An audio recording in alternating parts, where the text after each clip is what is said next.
Hi, everyone. Welcome back to the Influence Women's webinar tonight. I'm Kathleen Cook, your host, and it's so great to always to have you with us. So whether you're coming from Los Angeles, where I am tonight, or Atlanta or Nashville, wherever you are around the United States or even the globe, we welcome you to the Influence Women's webinar. It's going to be a fabulous night tonight. We have an amazing speaker for you tonight, and I know you're going to learn so much. We want to thank our sponsors of the webinar for us tonight, those of you who help with our donations and the support for the webinar. First off, we couldn't do these without you. We want to invite you also, if you're not a member of Influence Women, that you become a member by joining us at influencewomen.org. And there's a journal that will come to you with great interviews in it, great information, great activities and events that you can take part of. So we hope that you're getting the journal. We hope that you'll become a member. Again, you can sign up for that at influencewomen.org. So tonight we have a special, wonderful guest tonight. We have Alexandra Boylan with us. She is an incredible filmmaker, and she is offering us a free book of how to create a career in Hollywood, which will be one of our giveaways tonight in the chat room. So get in the chat room. Ayana Anene is in our chat room tonight. She's going to be monitoring your questions. So make sure you send in a question. And when you do, we'll pick a lucky winner at the end of the evening to win her book. We also are excited to announce that Alexandra will be offering us a 6 weeks mentorship program starting on January the 30th. And tonight, because you are part of the webinar, we are offering you a free membership, not a free membership, but a half-price membership for that webinar. The webinars, for the mentorship. I got webinar on my brain tonight. So it'll be a half-price ticket to the 6-week series of the mentorship program. If you would like to be in on that, send us a note in the chat room and say you'd like to take part in that. And we will pick a lucky winner from those of you who have said you want to sign up for that mentorship. It'll be $250 for the 6 weeks. It's going to be worth every single penny. She's going to be right at your side, helping you through the production issues, through the writing issues, the acting issues, whatever it is that you need have answers to be able to start your career in Hollywood, to start your film or your short or whatever project you're wanting to do. Alexandra's going to be there to help you. So we're excited for that. If you want, again, to be a part of that, send us your name in the chat room and say that you want to be in on the drawing for the half-price mentorship program. Again, it will start January 6th, and it'll be for 6 weeks. So those are exciting things that we're talking about tonight. Let's get started. One more thing. I want to also point out that we will be having our next Hollywood professional brunch event on February the 4th here in Hollywood. So that information will be going up on the website soon. You do not want to miss that. We have two incredible women coming for that. Anna Zielinski, she's head of Pinnacle Peak Production, and Sony will be one of our guest speakers, along with Lisa London, who's an iconic casting director here in Hollywood. She's cast and discovered huge stars. So you do not want to miss that Hollywood brunch event on February the 4th. So join us if you are able to do that. And more information is coming your way again at influencewomen.org. Okay, enough announcements for tonight. Done with all of that.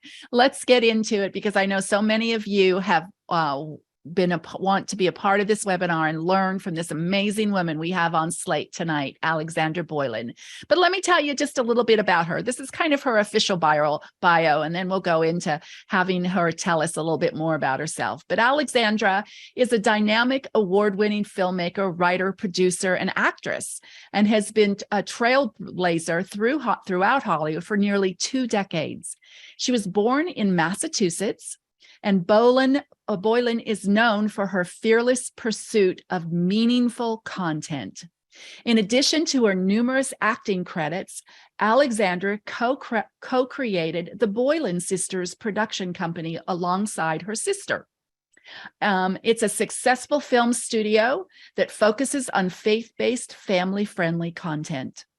Their first feature-length film, Casting Faith, streamed on Netflix for 2 years and has spawned a sequel, as well as paved the way for other critically acclaimed movies, such as The Greatest Inheritance and Switched. You don't want to miss Switched. It's a darling movie. Their latest venture, The Identity Crisis, has served as the basis for her novel, which she is co-authoring with her sister and her business partner, again, Andrea. Alexandra has previously published the widely regarded and how-to guide entitled to create your own career in Hollywood, advice from a struggling actress who became a successful producer. And that's the book she's offering tonight, by the way. She is an active member of Women in Film in Los Angeles. So please welcome to the webinar tonight, Alexandra Boylan. Excuse me, Alexandra, I'm always mispronouncing your name. Alexandra Boylan, excuse me. No worries. Get it down. I always see the Boylan. You are such a fabulous, fabulous woman, have done so much. And we are just so privileged to have you with us tonight for the Influence Women's webinar. Thank you so much. But I went through and just kind of read through that bio a little bit. We really want to know what makes you tick. How did you get where you are today? What's that thing that just propels you into wanting to produce and write and to be a part of Hollywood here and change culture? Yeah. Oh my gosh. Well, who knew that I loved writing and producing so much? Because I moved to Los Angeles when I was 19 in 1999 to be an actress. And I thought it was my only passion. And I came out to Hollywood and I spent 10 years pounding the pavement. I became very stereotypical actress of like waitressing at night, running to auditions by the day. And then I just, after 10 years, I kind of just threw my hands in the air and was like, okay, I can't keep doing the same thing over and over and expecting different results. And in 2009, 10 years from the day I had moved to LA, I packed my bags and I moved to Albuquerque, New Mexico. And I really just sort of re-surrendered my life to the Lord. And I was like, all right, God, if this is not what you want for my life, I won't do it anymore. I won't keep trying to knock down a door that is clearly not opening. And I spent like a year in New Mexico kind of praying, wandering the desert, getting different jobs. And then I met a bunch of other independent filmmakers. And I was like, what if we start just making our own stuff? And originally I made my first feature to give myself the leading role. But boy, did God have something incredible in store for me. Because then I started writing and producing and creating content. And I was like, oh my gosh, I have a passion that for this whole time I had no idea that I had. And now it fuels me because I love what we do. I love what we create. And after being an actress in Hollywood for 10 years too, and all the auditions I would get and the things that I would see for women, that was so discouraging. And I am so proud that I am part of creating things that honor women, that glorify the Lord, and give actresses really good jobs after I spent years auditioning for things that I really wouldn't have wanted to do anyway. So yeah, 10 years you were in Hollywood. You know, everybody thinks that your Hollywood career is just going to happen overnight. That's just going to be easy breezy. And actually, now I'm at 24 years. Yeah. 10 years as an actor. Then I moved to Albuquerque and then I moved back to Los Angeles where I brought my first feature.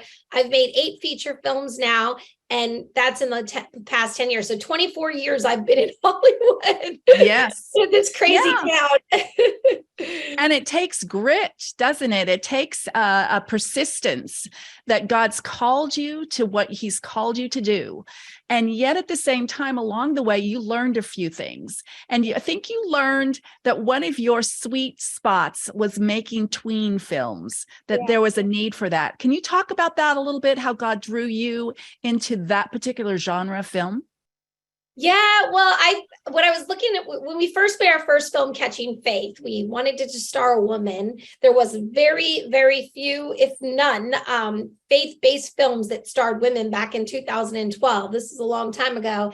And then every time we're making something, we're praying about what's the need in the marketplace. And we really felt like that was an empty space. I grew up as a minister's kid and I couldn't watch very much content. So I was like, why are we not making like the Mean Girls, the Freaky Friday, the Clueless for Christian girls? It's clean and entertaining and fun. And I wanted teen girls to like be able to bring this to a slumber party or talk about it in school and be proud of it. And so we made Switched, and we took it out to, I took it out to every single studio. I had so many meetings for years on this film and could not get, because people didn't get it. It was sort of outside the box, So we finally were able to raise the private investment, and then we made it, and the film did so well. And I think it opened up my next teen girl movie, and other women have come to me and said, I've been trying to get something like this made. So thank you for opening up the doors that now maybe I'll get to make something, because you proved that there's an audience that for a long time people, did not teen girl anti-bullying movie. They were like, and Christian and, switching bodies. That was so outside the box. But I was like, yeah, because it's a parable. We're supposed to have fun, So it's been really exciting. And I found out that I have a heart for it. The girls on set, I loved producing them because I loved taking care of them and making sure they were, happy. And I like working with young actresses too. I feel like that mentorship part of my heart. I love getting to work with young girls. Yeah. Well, I particularly love the latest film, The Identity Crisis, that you have out, because we are all having such conflicts and challenges now with a society that is trying to change the gender of our girls, trying to influence them a different direction. Yeah. And so it all comes down to identity and finding our identity in Christ first and being strong in that. And so I know this latest film that you've produced is going to actually hit some wonderful places for parents and teens to identify themselves with, and knowing who they are and their identity. So I love this. Yeah. Okay, so we got a lot of filmmakers out there tonight, Alexandra, and they are wanting to start in the business. Yeah. So walk us through some of those biggest mistakes you've made, some of the biggest tips and pro tips that you could help us with. Start from the beginning on some of a few of the things that you would love to share with us tonight on how they can begin a career in Hollywood and produce that first film for themselves. Yeah, well, I think my biggest thing is for our film Catching Faith, I had made a feature and I got the opportunity to make a faith-based film. And my sales agent at the time, my executive producer, said, I'll get you $75,000 to make a movie. If you guys make it, I'll get the money. And I was living in Los Angeles at the time, and I could either make the movie or keep my apartment. And I literally put everything I owned in storage, and I lived out of one suitcase for an entire year to make Catching Faith a reality. So I like to tell that to people, be like, if you believe in something so much, sometimes you're going to have to give it all up. And I don't regret it for a second. I do it all over again right now if God called me to, because that movie went on to become the top 5 consistent selling movie for the distribution company. We went to Cuba on a movie tour. So, you will have to make sacrifices. This is a tough industry. And I think people think you're just going to make tons of money and it's all glamorous. And yeah. I'll tell you, on my third feature, I was mopping floors and vacuuming at the end of set every day. So I was like, where's the glamour part of being a producer? Yes. But yeah, and I think some of the big tips and the tricks in the beginning. So my first feature, we made this like home invasion horror thriller where it's like a female villain, a female victim. And one of the smartest things we did, we didn't have any money. I self-funded my first feature film, and we only had like a crew of 4 actors, including myself, but we wrote the script around the location. So we had one location that we knew we could use. And we went out and we took photographs and we sent all the photos to the writer. And we said, here are some cool parts about this house and properties. So we wrote the whole script around one location that we had for free. because locations can cost so much money. So that was like, okay, so that's the first, I'm going to interrupt. That's the first clue. That's the first tip. Locations cost money.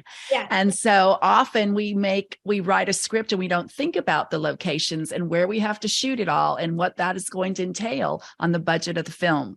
So if you're out there listening, first tip she just gave you, watch that location. It's going to cost you money. So keep going. Next tip. Locations right around what you have. The next step that we found out when we actually sold the movie, so we really made it on a shoestring. I mean, there were days where there was only 3 of us on set shooting. Like we would rig the boom and have people. It was hilarious. Like we didn't ever think that movie would see the light of day. And the fact that we got a sales agent, it's such a God thing because God knew what he was going to do with my career. But the biggest thing was poster. So key art. For Home Sweet Home, the film that I'm talking about, I didn't know anything about how to produce a movie. I didn't know anything about selling a movie. And I actually had a friend make a piece of key art for us. Yeah, we have a picture of this you guys can see. So this is a friend of ours who said, I know Photoshop, I'll make a picture. We knew what we were trying to convey in the picture. But literally such another God thing was that I happened to be at a Women in Film event back in 2012 where a poster company was there, and I met them and they said, oh my gosh, like we'll make you a poster. You need a good poster. So they made us this poster. Off this poster, we were able to get a sales agent. That sales agent watched the movie, liked it, said, okay, I'll take this to American film market. I'll rep it. He did. We ended up selling off of this poster to RLJ Releasing, which used to be Image Entertainment, just off of the picture. Like they looked at it, they were like, we can sell that movie. And the difference between what my friend did versus what a real professional poster company does is really night and day. We knew we wanted a woman alone in the desert. And then we have a slide of what the distribution company created off of they just took, so Bridget and Jen, the dog and pony, had made a poster as more theatrical. This is more DVD, video on demand. As you see, everything gets pulled closer. And nowadays, if you're not going theatrical, you can just make a poster. Yeah, you want that, like if it's on Netflix or on Redbox, you want the image to grab people right away. So they pulled everything closer. And instead of using a tagline, they actually use like a real quote from somebody. So that was, but key art. I tell people this all the time, like people will spend thousands of dollars on their movies and they will not hire a professional company. And there's different reasons you want a professional company. They know how to sell movies. They know what's selling in the marketplace. They're going to a American film market. The company I work with works with Walmart. So they knew every single one of my films have been on the shelves of Walmart, all of them, because the poster company knows what Walmart's going to pick. And everybody picks your movie off of a poster. The audience picks it. If you don't have a star name, they're clicking it. Same with like Walmart. They get a list of photos of posters and they decide, I want this one, I want that one, I want that one. They don't watch the movie. They're basing off like, what do I think would sell to the audience that comes in? And same with like any major, even streaming companies, the first thing they're looking at is the poster. So I just feel like if that's the only thing I could say to people, that is the most important, because we've sold 2 movies to a distribution company just based off the poster. And then they've all gone on, Switched has gone on to sell like crazy because people are like, oh, I grabbed that. That looked great. Oh, I grabbed that off the shelves of Walmart, Yes. Yeah. Well, it's a visual audience today. Yes. And so a visual is going to sell or it's not going to sell. And so that's the first big place that people are going to see what the interest of your people that are going to be buying the film or coming to the film are going to want to see. And so, so important. And it gives you an idea of the quality. Like if your post is quality, high level, then they assume it's going to be a good movie. I've seen some posters where the movie was really good, but they didn't put the quality into the poster. And so then you kind of assume, oh, maybe it's not that good or it's really indie, Yeah. So, yeah. So let's talk about, let's move on. Let's talk about the first thing you think about. We had this conversation over a lunch recently, and I said, yes. Most people don't think that distribution has to be the very first thing to consider. Talk about distribution in that first 10 minutes and why that's so important. Yeah, so the first 10 minutes of your film is the most important part of your film, because it is, if the distribution company sometimes only watches the first 10 minutes and then they might watch the end, and then they've already decided if they're going to buy your film. The audience will usually give you 10 minutes before they turn it off. So always make sure that your first 10 minutes is setting up the story and sending your hero on their journey so that they know what they're getting into. On our first feature, our sales agent watched the movie and said, would you cut 5 minutes out of the first 10 minutes? Because we need to get her to the house faster, because no one's going to stick around for this. So that was really good for me to learn. And I'm really thankful that I had a sales agent on my first feature and I listened to him. I mean, I've always said I listen to all the experts in my life. I listen to the people who know what they're doing in this business, and I try to learn from them. And I'm not bullheaded where I'm like, oh, it's my way. If they are the experts. So I listened to my sales agent, and I was really lucky to have a sales agent because we could pitch him ideas and say, what do you think about this idea? And then, of course, we start with our log line. We have we know that the log line has to nail the log line, and then and a very commercial idea that would sell to a lot of people. And because distribution is so competitive. And the first thing they're going to look at is the poster. The second thing is the trailer. And the last thing they're going to watch is your actual movie. So you want to make sure that, well, for us, we're trying to do commercial Christian films, because the first question an investor is going to ask you after you have a movie out is, how much did you make? So therefore, you better make some money so they'll come back to make your next movie. It's all about the bottom line, isn't it? It's the business of Hollywood that we all often forget. We get into the creative process so much and the artistic process. We want to make those scenes beautiful, and we want to have great actors, and we want to have a wonderfully written script, but we forget that it has to sell. We have to be able to sell the story. We have to be able to make our money back. Yeah. I love that you said that, because I've had a lot of people come up to me telling me that they have a passion project, and I'll be like, yes, but is it only passion to you? Is it, like Switch was my passion, but it's about bullying. It's anti-bullying. It's about girls who switch bodies. I knew that it was still commercial, but you got to find a way to take your passion and put it into a sellable film, because really do. You're trying to sell to the masses. Yes. And I love how you took your passion and found and kept after the niche that you were after with the tween movies again, knowing that those needed to be changed. God had given you talents and skills, but at the same time, he'd given you a passion that propelled you. And sometimes, and your passion really wasn't what you loved, but it was what you hated. You didn't like the way tween films were being produced and made. And so that hatred of the way they were being produced and done actually fueled your passion. So sometimes I often say to young filmmakers too, go after what is that thing that you actually hate, because that's going to propel you with the skills and talents you have to find that audience and find that passion story and make it work and make it fulfilled. So such good stuff, such good stuff. Okay, so we have some actors watching out there.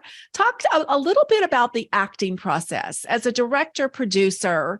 That's a whole different nut to open. How do you find those great actors out there and choose those right actors? What's that gut instinct that you have when you choose an actor? Can you talk about that a little bit? Yeah. And I spent so much time pursuing acting and getting rejected. And I'm so grateful now with life in the rearview mirror. Now, as a producer, writer, I now understand how much it's not a rejection to you. Now that I'm on the other side of the camera, first off, when actors walk in the room, we're rooting for them to be the part. Nobody is like judging them.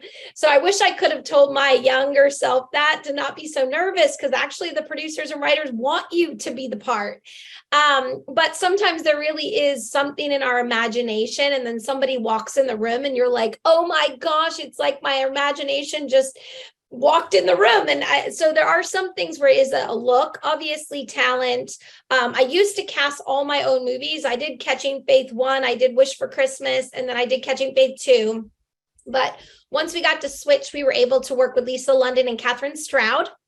And they're an incredible... Who's going to be, Lisa London, I have to throw in there, is going to be on our stage in Hollywood on February the 4th. So you can come and meet her. So don't, that's a little extra plug. Yes, she's amazing. She's incredible. And she actually found me through a women's organization. And I found that she worked at Disney, and I thought, oh my gosh, I'll never be able to afford this woman, but I'd love to work with a Disney casting director because my movie was Disney qualities. So when she read the script, she was like, oh, I'm in, because this is everything I want to see in the film world. And that's another thing. When you make things that people care about, you're going to get more and more people to join your team, because like Denise Richards, who plays the Mean Girl's mom, hugged me day one and was like, thank you for writing this script. I signed on because I believe in this message. So much of like getting to work with incredible people is because we're making quality content that matters. It's doing good. But yeah, for the casting process, now I work with Lisa London and Catherine very, very closely. We talk about the script. We talk about what the attitude, the everything. And because I come from being an actor, I love the casting process, and I love to work with the girls on set, everybody on set, because I know what it's like to be there. I know what it's like to feel vulnerable. I want everyone to feel comfortable. And honestly, I'll tell you another thing that I do is I try to see if the people read the script, if we've sent them the script, and I'll gauge whether they really are excited about it. Because to me, I think an actor who shows up because they care is better than an actor that shows up just for the money. Oh, big time. I'm Yes. always in the audition, like, I might say, oh, did you get a chance to read the script? What'd you think? And I can really tell if someone's telling me the truth or not. And we were down to a couple different actresses for the lead in The Greatest Inheritance. And the one that I could tell the script resonated with her, I wanted her, because I was like, she's going to show up every day extra ready, because she cares. And indie filmmaking, things get rough, things get hard, things get thrown at you. I need the actor that's going to be there because they're like, I care about this, not just, oh, I'm going to go sit in my trailer because I'm having a bad day, Yeah. So I admit, I kind of look stuff. to see if they have some passion behind it that they want to come for, because you're going to be together for a month. A month is a long time to live together, work together. So I'm also in the room kind of gauging their personality and if I think they're going to be easygoing to work with. Yes. That's so true. It's teamwork, isn't it? From the very beginning, from the very, very beginning, it's about collaboration and creating those teams. And I loved what you said earlier about having a spirit of teachability, that you always were honoring to those professionals that you were working around. But at the same time, you have to stick to your guns sometimes too, and knowing that, no, this is the direction I want to go. And that's a slippery slope sometimes, isn't it? That you can just try to figure out whether or not you are going too far, or whether you need to push back a little bit, or whether or not you need to give something up. That's kind of a challenge sometimes, isn't it, as a producer director? That's probably the biggest one. I'm going through something similar with my newest film right now. And I've been like, where do I fight and where do I let go? Where do I trust the experts? And where do I step in and say, actually, I might know this. And it is hard because, in the beginning, it was just a few of us making the movies. And then as more people came on the team and more people come, then you have more hands in the pot and people's opinions. But I do think, it's tough because you're right. Like I have always tried to listen to the experts, but then again, as the filmmaker, as the creator of a project, it's like, gosh, I know it better than anyone else knows it because I created it from my little tiny imagination. So it's a great point you make. And I think that that's something you just have to pray about. And you have to spend some time like sitting there thinking about, and also you don't want to hold up your project. So if there's people who believe in it and say this is better, then it's best to sometimes go, okay, I want this to get out there. And if this is what needs to happen, whether that be a title change or a poster change or whatever it is, like even in my first feature, we had to go in and re-edit the movie. So I'm glad I did that because I think Ryan was right. My sales agent was right. And Catching Faith, our first film, was originally called The Elijah Project. And that's what we wrote it to be, The Elijah Project. Andrea, my sister, wrote all the companion materials and we shot the movie under Elijah Project. She's doing the Elijah story in the movie. And then when we got to our sales agent and to Dog and Pony, they said, no way, there's no way we can sell this movie. We have to change the title. And at first I was like, wait, what? No, because you've been with it for a year and a half. And then I'm so glad I did, because Catching Faith is way better with the poster you guys saw. So I've learned a lot too. Like, even though I might have gone in my room and cried a little bit, and I still said yes to the experts. And now 8 years later, I'm like, oh, you guys were so right. Yeah. Sometimes you got to listen to those experts, and you're touching on a little thing too about the writing, because sometimes we get really connected to the words on that page and the writing on that page when we've kind of, burst open a vein to make it happen, so to speak, sometimes sitting in that writer's chair. But being able to be flexible on titles and in the writing is so important in the production and in the success of the project, isn't it? Mm-hmm. Yeah, it's funny you bring up writing, because as the writer, this has been interesting. We'll sometimes have actors come to set and they'll change the line without talking to us, and it's hard because we write our scripts and we're in it for years, and then someone will come in and change it and they'll forget that, oh, that was a setup and a payoff, and oftentimes I'll go back to the actor and say, oh, you know what, we need you to say this because actually you don't remember that in 4 scenes before this you said something else, and they're like, oh yeah, that makes sense. But I actually was asking Lisa London recently, I was like, have we gotten to the stage in our career where we can say you can't change the line unless you ask us if you can change the line? Because it's really hard with celebrities too. We worked with like Joey Lawrence and Lee Allen Baker and Bill Engvall and Denise Richard and John Schneider. I'm a little nervous to go tell a celebrity to change the line back, but I've actually, Lisa from now on was like, I'll tell them that you guys like to be word perfect, because on Switch, I'm 43 years old. And the girls would come up to us and be like, I don't even know what this means. And I was like, oh my gosh, I'm so old. And then I would be like, of course, change it. Like we wrote a line like, we're in the twilight zone. And the girls were like, we don't know what that means. And I was like, oh my gosh, okay, what would you guys say? And they were like, there's a glitch in the system. So there is like that give and take when you write something. If the actor feels like they can't say it and we need to talk about it, 100%, I say change it. I think some of the other things is where you stick to your gun is if you wrote a setup and a payoff and they didn't realize that that's not going to work, or it makes the scene awkward. But I am very open, especially on the teen girl movies, because Andrea and I joke that we're old ladies. Like we're always happy to send them to 16-year-old girls and be like, would you talk like this? And they're like, no. We're like, yes. Tell us what to say.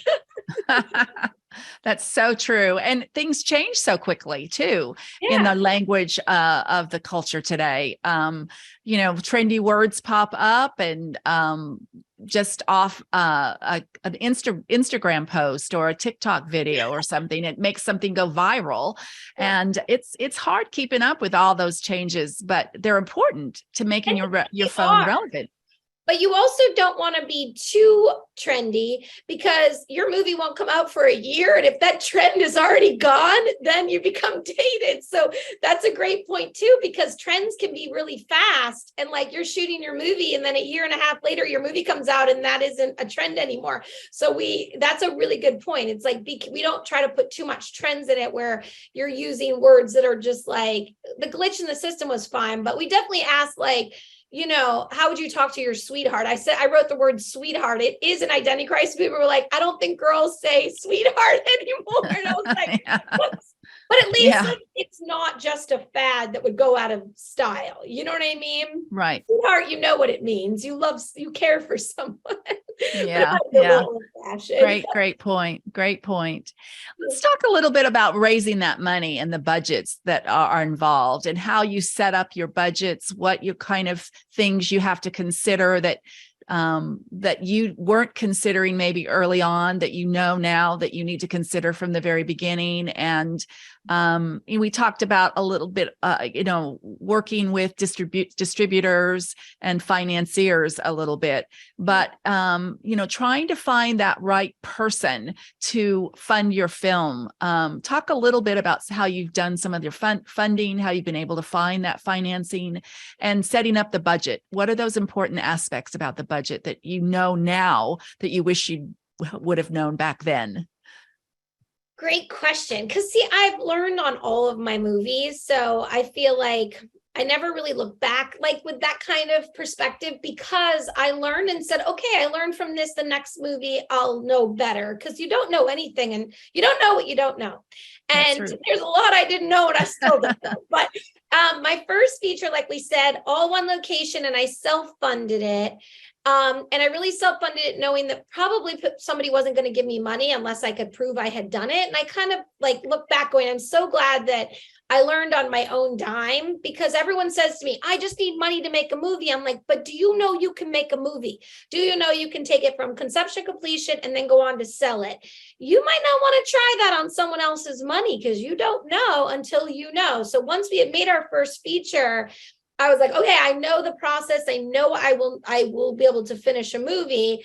And then Ryan Keller, my sales agent, was the one who raised the money for Catching Faith one, and then he raised the money for Wish for Christmas, which Wish for Christmas, another thing, I had a little bit more money. And I called up my father, and he has a church in Massachusetts, and I went home and I shot Wish for Christmas in my hometown. And I stood in front of my father's church and said, these are all the locations I need. This is what I need. And everyone came and helped me. So any way you can go somewhere where the community will come out and help you. Our movies have been pretty much community made. People have showed up to be extras. That saved us. We've never paid for extras. We've never paid for locations, because we've gone to a small town that rallied around us and helped us. I could never have done my films without them. And I never have hundreds of extras. So I guess, and then raising the money. So then after Wish for Christmas, Ryan was like, I have my own sales company. I can't raise money. You're on your own. And I was like, oh my gosh, wait, now I got to write it, produce it, and find the money for it. So, I was trying to get meetings with studios, and I pretty much just started telling everybody I knew what I needed. People don't know what you need unless you tell them. And I believe so much in what I do that I had no problem telling people. People would even come to me, what do you need? I'm like, I need money. I can make the movie, but someone's going to give me the money. Show me the money, right? Show me the money. Oh yeah. And then by the grace of God, I met a female woman her husband was an entrepreneur, and she was like, I believe in your movies. And she funded Catching Faith 2 and switched. Now, granted, she funded Catching Faith 2 first, which was a smaller budget. And then I think they trusted us. We came in under budget. We did not go over budget. In fact, I think we did come under. And then they said, okay, we'll give you more for switch. So be good stewardess of the money that comes in. It's so important. Don't go over budget. Find ways, cut a location if you can't afford it, cut some speaking roles if you have too much. Like, make sure that you're coming under budget, because I had no idea that they would come back to fund Switched, but because they felt like they trusted us, they were like, we're going to give you the money for Switched. And then, for the greatest, and then honestly, a lot of the people who funded our movies started in different ways. Like, one of our funders now, she was an extra on our movie set. Then she opened her home for our crew to live there. Then she gave us the house for Katie Sharp's character in Switched. And then they became investors. So I think God is always seeing what we do with a little. And if he, the same with, if you give you a little, then I can give you a lot. Yes. And then even recently when God provided Grand Canyon University they gave us their entire college for free to shoot Identity Crisis. And I was like, wow, God, you have really been watching what we've done with a little. And now you trust us with a university that's going to put their name behind this movie and give us a free location. So a lot of it too is, and if you know what locations you have, you can write within the locations. Because I would say that besides actors, and you have to pay for actors, locations can be the most expensive thing. There's other things that are not as expensive. People can bring their own wardrobe. I can give all the actors my clothes, other things like that. But, if someone's going to charge you for a football field, it's going to cost a lot of money for sure. Relationships matter, don't they? And building those relationships are essential. Relationships are the most important part of this entire industry. I mean, been here 24 years and I can't believe to see all the relationships I've had since I was 19, how God was going to use them 15 years later. Like I used to work at Media Talent Group when I was 25 years old, that reps like Angelina Jolie and Billy Bob Thornton. And one of the assistants went on to become he owned his own management company. And when we casted Mina Suvari in The Greatest Inheritance, he was like, I saw your name and I remembered you were a wonderful person. And I told her to do the movie. So there you go. That's from 2005. Yeah, people remember. And then I got to cast his actress in our film. So guard your reputation with your life and be kind to everybody. Yes. So that's where I'm going to pull in a plug again for our Inspire events that we have throughout the United States here, especially in Hollywood. We have a dumpling making Inspire event coming up, and they're just hanging out with the girls, hanging out with people that are going to show up and just getting to know people and the relationships. That's what the Inspire events are all about for influence women. So a little plug there, but relationships are so important. Well, this has been great. And it always goes so fast, but Ayanna is in our chat room and I think it's been blazing right now with lots of questions. So I'm going to bring Ayanna in with some of the questions. Hi, Ayanna. How are you tonight? Hi, I am great. I'm loving this conversation. Alexandra, your passion is always so palpable and I'm take notes. It's just been a great conversation. So I'm sure everyone has been getting a lot. So one question that we received was from Anna Yancey. I hope I'm saying that correctly, which is around distribution and marketing. So once your film is completed and distributed and released to streaming platforms, she's asking, what's the best way to advertise and promote your movie once it's at that place to get eyes on it? Yeah, it's a great question because it has changed so much since my first movie. Because I used to do press releases myself. I did my own press releases, which you can still do. It's a little different because I don't know if there's blogging sites like there used to be. But you are going to be the number one marketer for your movie. You can never rely on the distribution company. So I guess if you can collect emails, obviously that's a big thing. They say if there's a way to collect emails, so you can do like a MailChimp campaign to everyone that it came out. You can do research on finding out how you might be able to get yourself interviewed. So I do that. I reach out to people and say, my movie's coming out. Would you like to interview me? And so in the marketing, it is really, you're going to have, it becomes your own job as well. Like you are going to live with this movie. I am still doing work for Catching Faith 1. Like the other day I was doing something. So that movie came out 8 years ago. So, and I am always marketing them, always, Switch just came on Tubi, by the way, Tubi, which is a really awesome free streaming service, Tubi. Yeah. So I'm constantly out there marketing it, but I think like doing research, finding out if there's ways you can get yourself interviewed, or if there's a way, build your own press release, have things that you can send out to people. It is getting harder and harder as everything is becoming oversaturated. There's so much content. But I guess it's just, and know your audience. So that's another thing. Like when I was promoting Home Sweet Home, my thriller, totally different audience than faith-based. So I don't know what your movie is, but if you know who your audience is, you got to go out and find it. And you got to make sure that they're aware of they're going to want this movie. That's why it's good to do a movie that has a niche audience, because then you and the distribution company know exactly who to market it to. It's not like, well, it's kind of for everyone, and I'm not sure who to tell. Yes, and you know where to find them. You know your audience. You'll know exactly where they are, and you know where to find them. Right? Yes. Mm-hmm. Awesome. And great question. That's a great question, and that kind of touches on another question of like the need for us as content creators to be in front of the camera often in order to get things made now. It's not how the industry was maybe 20 or 30 years ago. Like there's very much a need to create our own buzz sometimes. So I think you kind of hit on that as well. And maybe the comfort level of being able, even if you're a writer or director, being out front to promote. Yeah. Do you, you talked about when you were first making films, when you were back when you were in LA, then you left for a bit and you started just saying, hey, let's make some films with people in your circle, in your network, I think. Can you talk about selecting partners and collaborators? You spoke about how relationships are so important in this business. And if there are things that you have learned to look for when you're building your team, or things even to maybe avoid. Of course, I'd imagine everyone is excellent, but if there are other traits, that you've learned are like, okay, if you're building a team, you definitely want this. Or I'm sure we have some aspiring filmmakers here who don't have a team yet. How do they know? Any tips on that? Tips, yeah. Well, I mean, getting into groups, influence women, join it, get into it. Because when I moved back to LA in 2010, I got right into women in film and got into community. Same with Women in Moving Picture Salon, film. I've been at like every women's group. I'm in it. And I think that finding people who have different skill levels, skill sets than you have.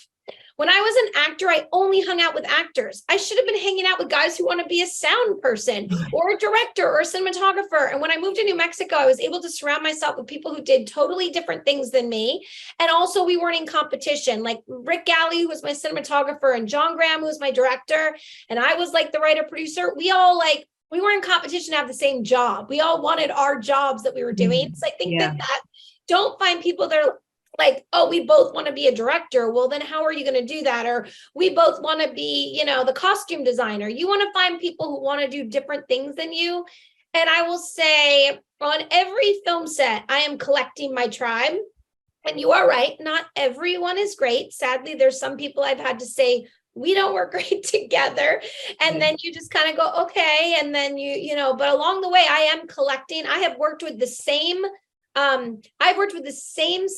composer since my very first movie. He's been on 8 films with me. So along the way, I am collecting people. And Lex Benedict, my editor, she's edited like 7 of my movies. So and I believe in loyalty. When we started off, when we had no money, everyone who came and did something, I always hired them the next time. If they were a good teammate for me, I always promised to bring them back, because I want to be good to those who were there when I didn't have much. And every time I can pay them a little bit more. And I do take care of people. Like on Home Sweet Home, nobody got paid. Everybody volunteered for my first thriller. And then on the next movie, not only did I pay them, I went to my executive producer and I said, everyone from Home Sweet Home is getting points on this movie. They're going to own a piece of this film, because we wouldn't even have Catching Faith if it wasn't for that. Wow. So I have overly tried to make sure that I took care of everybody. And I did, because a lot of people promise in this industry, I won't forget you. And then they were like, wait a minute, I helped you. And then, so I never want to do that. I want people. And then I'm looking for people who finish things. That's a number one finisher. Good point. A lot of people start things. A lot of people say they're going to do something. I am always like, if you finished it and you did the job, especially if we weren't able to pay you, oh, you're coming back because you're a finisher. Everyone can start something, but not everybody can finish something. That's so good. Such a good tip right there. Absolutely. Yes. Oh my gosh, great tip. And then I have a last question for you. This is from Anna in Atlanta. It's around generating ideas. What's your creative process when you're deciding what to make a film about? Great question. Such a great question. Every time I think I'm not going to come up with another great idea, then I'm like, God, please. And then I come up with another great idea. But how do we come up with ideas? So I think I'm always like, so maybe I'm still like a kid at heart, because I'm always going back to my childhood. Like Wish for Christmas is about a spoiled, self-centered senior girl in high school who, when the big winter ball gets moved to Christmas Eve night, she can't attend because she has to go to church with her family. And she makes a wish that her parents wouldn't believe in God anymore. And when she wakes up the next morning, she finds out her wish came true. And she finds out what life is like when the light of Jesus is removed from her parents' heart. A lot of that idea stemmed from being a minister's kid who never got my way, who my parents were super strict. And I remember thinking, what if they hadn't have been like that? Who would I be? And then that stemmed to the idea of Wish for Christmas. What if this girl wished her parents' faith away, got everything she wished she wanted, and then would it be so good? And I can look at that now as an adult going, I'm really glad my parents were who they were. But when I was a kid, I did not recognize that and I didn't appreciate them. So that was like, and then like Switch, we were talking, I got bullied a lot as a young girl. I, used to pick out my clothes from the basement of the church and the kids would torment me. And I always think if they could know what it's like to walk a day in my shoes. Well, how do you really show that? Well, you switch bodies and you got to live out the pain because you have to go to school and get made fun of because you're the one who actually caused the making fun of. So that was kind of like, how do we do that analogy of showing what's it like to walk a day in someone else's shoes? Yeah. Greatest inheritance is a scavenger hunt. I don't know.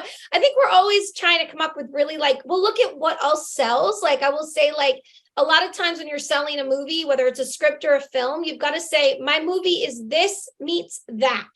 And so Switched is Mean Girls meets Freaky Friday, like Greatest Inheritance is Knives Out for Christians. And if you can come up with like, so I think we're always looking at what sells, what does well, and how can we position ourselves in telling like a really fun story. I have a new script I'm working on right now called Fake Friends Forever.